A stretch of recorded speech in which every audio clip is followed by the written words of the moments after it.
fluid mosaic model of plasma membrane. It is widely accepted as fluid mosaic model, widely accepted model of the cell membrane proposed by the Singer and Nicholson in 1972.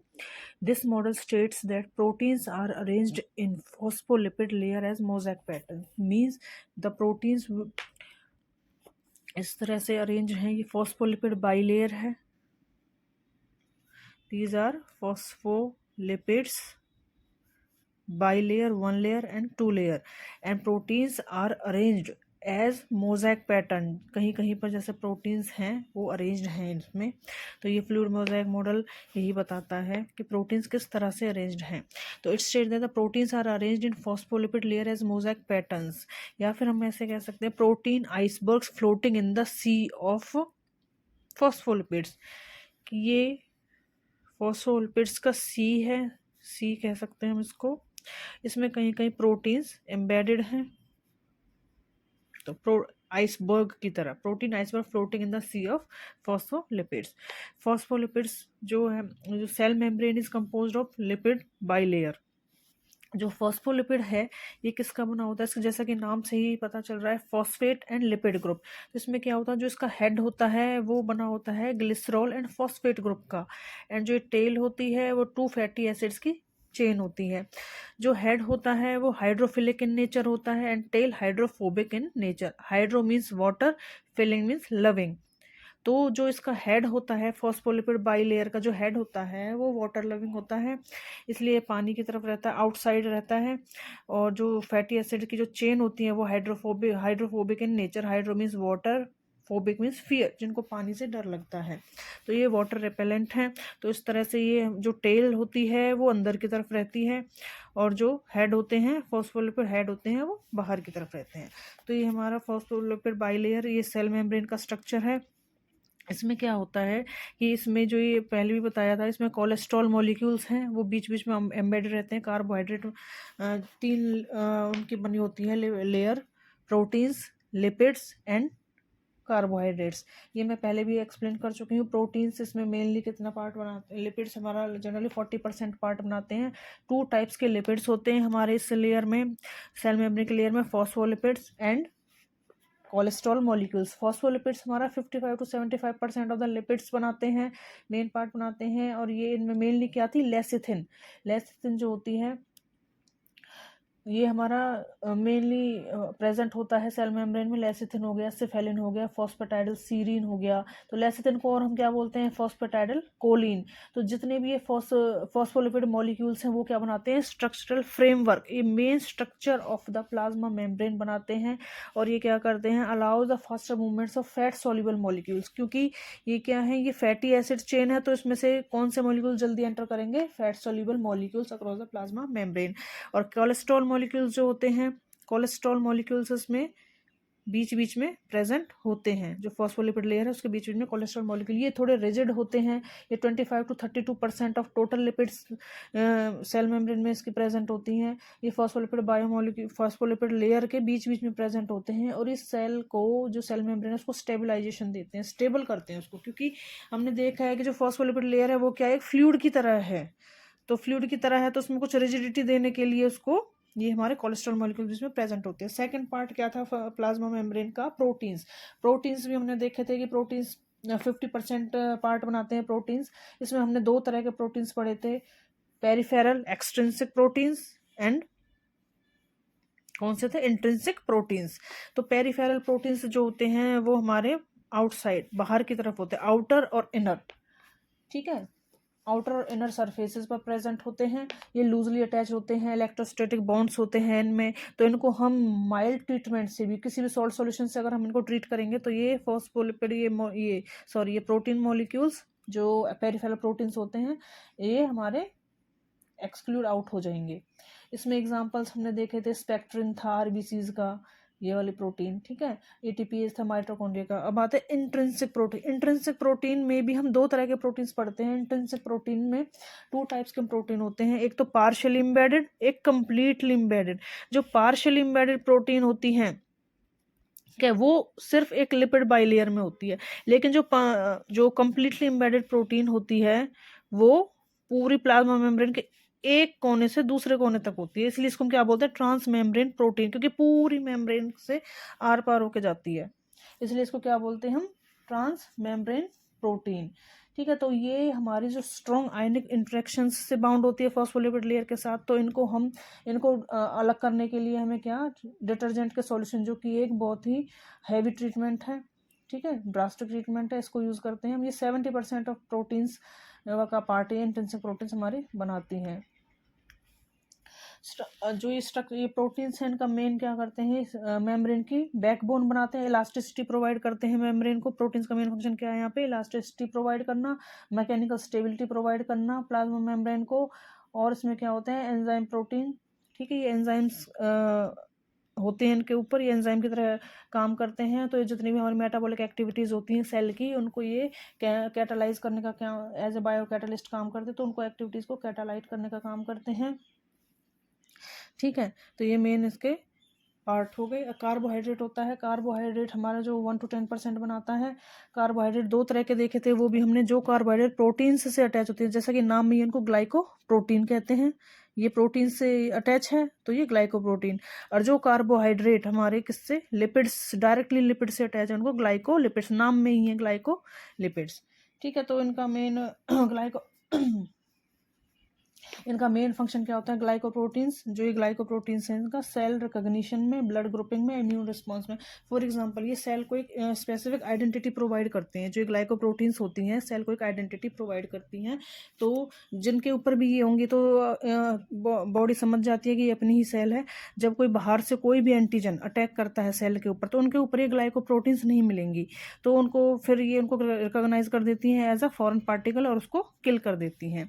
तो इस तरह से immune system, immune response में help करती हैं।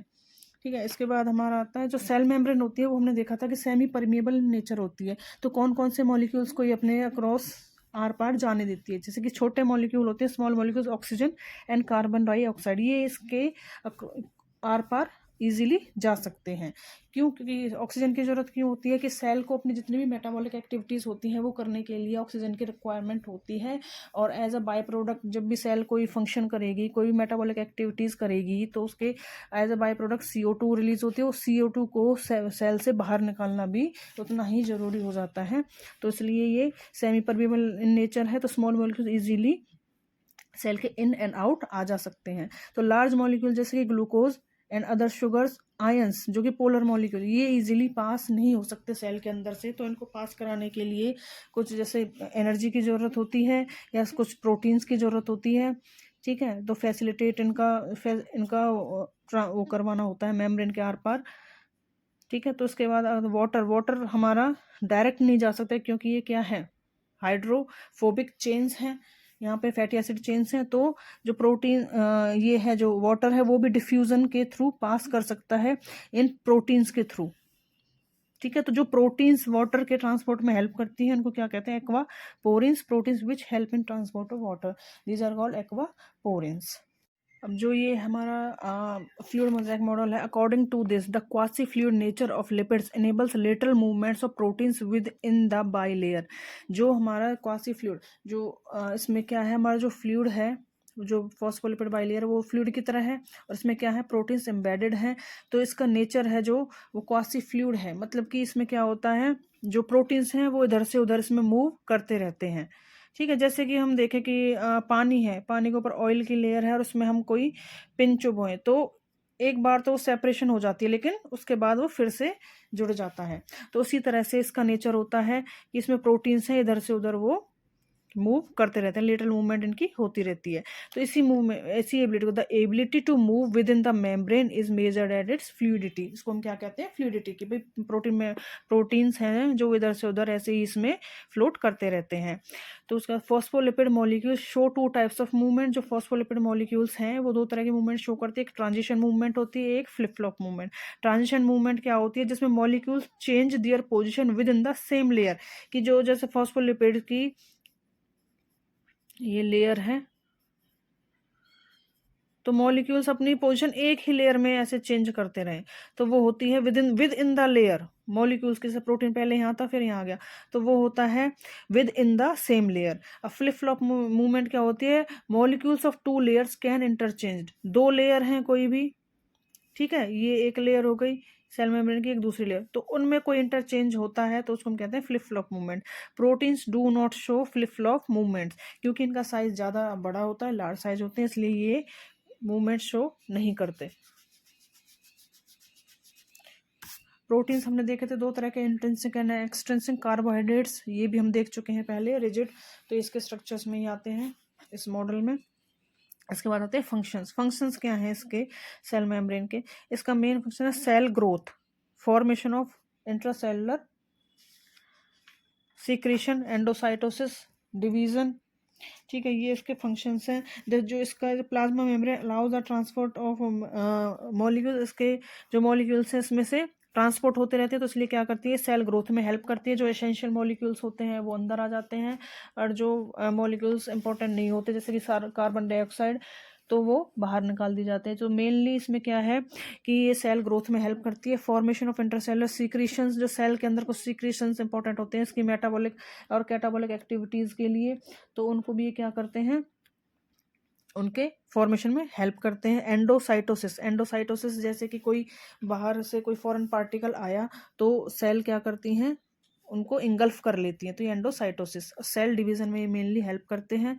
Cell, क्योंकि cell में क्या होता है, सेल मेम्ब्रेन, सेल मेम्ब्रेन हमारे इसके ऊपर सेल मेम्ब्रेन में हमारे सेल में सेंट्रियोल होती हैं, ठीक है, तो सेल डिवीजन में भी हमारी सेल हेल्प करती है। जो प्लाज्मा मेम्ब्रेन होती है allows the transport of molecules across it, cell selectively permeable होती है, तो इसमें जैसे कि ऑक्सीजन हो गए, जो लाइट मॉलिक्यूल्स होते हैं वो इजीली पास कर जाते हैं, लेकिन जो थोड़े हैवी मॉलिक्यूल्स होते हैं जैसे शुगर हो गई, तो उनको ट्रांसपोर्ट कराने के लिए, ठीक है, तो एनर्जी की रिक्वायरमेंट होती है, तो उसको हम बोलते हैं एक्टिव ट्रांसपोर्ट या फैसिलिटेट ट्रांसपोर्ट। जैसे वाटर हो गया, वाटर को ट्रांसपोर्ट कराने के लिए हमें एक्वापोरिन्स की हेल्प होती है। एक्वापोरिन्स वो प्रोटीन्स होती हैं जो पानी को ट्रांसपोर्ट कराने में हेल्प करती हैं।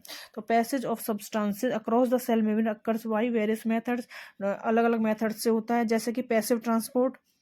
पैसिव ट्रांसपोर्ट में क्या होता है, जैसे न्यूट्रल सॉल्यूट्स होते हैं जिन पर कोई चार्ज नहीं होता, तो वो सेल मेम्ब्रेन के अक्रॉस इजीली आ जा सकते हैं। सिंपल सी प्रोसेस होती है डिफ्यूजन। डिफ्यूजन का मतलब क्या होता है, along the concentration gradient from higher कंसंट, जहाँ उसकी कंसंट्रेशन ज़्यादा, जैसे मान लीजिए सेल के बाहर पानी ज़्यादा है, तो इजीली अपने आप ही अगर सेल को रिक्वायरमेंट है तो वो अंदर डिफ्यूज हो जाएगा। तो polar molecules can not pass through the non polar lipid bilayer. जो नॉन पोलर हमारी लिपिड बाइलेयर थी, ये वाला जो पार्ट होता है ये नॉन पोलर होता है, तो इसमें से हमारा जो है पोलर मॉलिक्यूल्स इजीली पास नहीं कर सकते। They require a carrier proteins, उनको उसको कैरियर प्रोटीन्स की रिक्वायरमेंट होती है, तो membrane facilitated transport across the membrane. फिर आता है active transport. It is an uphill movement of material across the membrane where the solute particles, इसमें क्या होता है, moves against the concentration gradient, मतलब कि जहाँ पर उसकी कंसंट्रेशन लो है मॉलिक्यूल्स की, तो low concentration to high concentration तक तो ईजिली जाएगा नहीं। फॉर एग्जाम्पल हम सपोज करें पानी कहीं पे ज़्यादा है तो easily higher to lower concentration आ जाता है, लेकिन अगर हमें लोअर टू हायर कंसंट्रेशन, तो हमें जैसे पानी को ऊपर चढ़ाने के लिए मोटर की रिक्वायरमेंट होती है ना, मोटर का स्विच ऑन करेंगे तो ही वो जाएगा, तो एनर्जी की रिक्वायरमेंट हुई। सिमिलरली यहाँ पे है कुछ पार्टिकल्स को अगर हम अगेंस्ट द कंसंट्रेशन ग्रेडियंट अगर हमें मूव कराना है from lower to higher concentration, तो उसमें हमें क्या जरूरत होती है, एनर्जी की रिक्वायरमेंट होती है। For example sodium potassium pump in animal cells, animal cells में जो सोडियम एंड पोटेशियम पंप होता है, ठीक है, उसमें भी हमें एनर्जी की रिक्वायरमेंट होती है।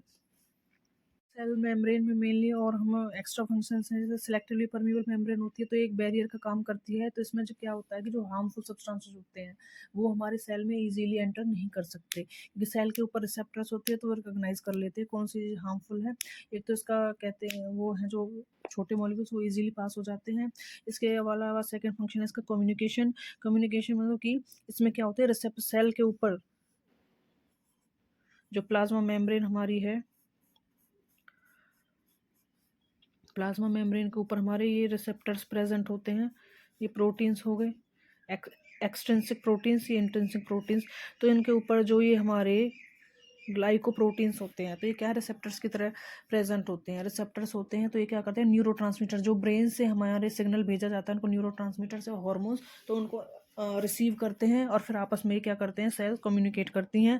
इस तरह से सेल के कम्युनिकेशन में हेल्प करती हैं। प्लाज्मा मेम्ब्रेन एंड रिकग्निशन में क्या करते हैं, जो प्रोटीन्स होते हैं, जो हमारे ग्लाइकोप्रोटीन्स ग्लाइकोलिपिड्स होते हैं प्लाज्मा मेम्ब्रेन के ऊपर, वो क्या करते हैं, ये इनका एक पर्टिकुलर आइडेंटिटी प्रोवाइड करते हैं। जो ग्लाइकोप्रोटीन्स होते हैं, ग्लाइकोप्रोटीन्स वो सेल को एक पर्टिकुलर आइडेंटिटी प्रोवाइड करते हैं। तो इससे क्या होता है, कोई भी फॉरेन पार्टिकल जब सेल को अटैक करता है तो वो उसको पहचान जाते हैं कि इसके पास ये कोई ग्लाइकोप्रोटीन्स प्रेजेंट नहीं है, तो इसका मतलब ये फॉरेन पार्टिकल है, क्योंकि सेल मेम्ब्रेन के ऊपर ग्लाइकोप्रोटीन्स एंड ग्लाइकोलिपिड्स होती हैं। ठीक है, तो जिसके ऊपर नहीं होगी वो उनको फॉरेन कंसीडर करके उनके ऊपर अटैक करके उनको किल कर देता है।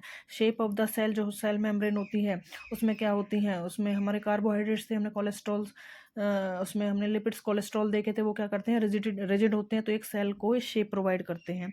एंकरिंग में हेल्प करते हैं। जो सेल होती हैं, सेल एक दूसरे से अटैच हो जाती हैं, इसमें ऐसे केमिकल्स होते हैं सेल मेम्ब्रेन की वजह से। जो सेल मेम्ब्रेन होती है जो इसका लिपोप्रोटीनियस नेचर है, लिपिड बाइलेरियन प्रोटीन्स की बनी होती है, तो इसकी वजह से सेल आपस में एक दूसरे से अटैच हो जाती हैं, एंकर हो जाती हैं, तो इस तरह से सेल्स मिलकर टिश्यू की फॉर्मेशन कर देते हैं।